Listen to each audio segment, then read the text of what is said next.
What's up mga ka-Freelnatics? This is me, Freeling Kagonat, and welcome to my vlog!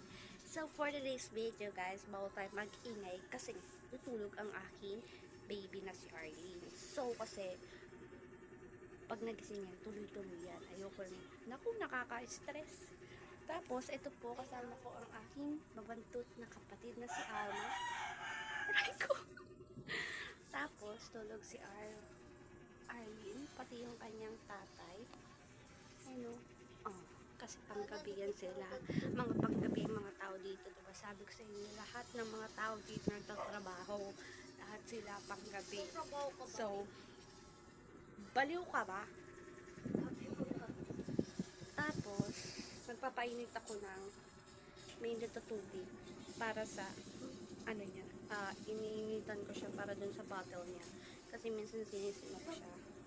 Inaanoan ko ng wali ko. Tuloy, stress. Oh my God. Ilang araw na tayo mapupuyat dito pag umiyak yan. So, update ko lang kayo sa my life ko. So, yun lang. Masaya pa rin until now. So, hindi pa tayo nakaka-recovery sa ano, kaya hindi pa siya kilos-kilos man. So, tanghali na ako na liligo kasi nga bawal pa daw yung maaga kang naliligo tapos may natutubig, araw-araw may init. Tapos may yung init-init na.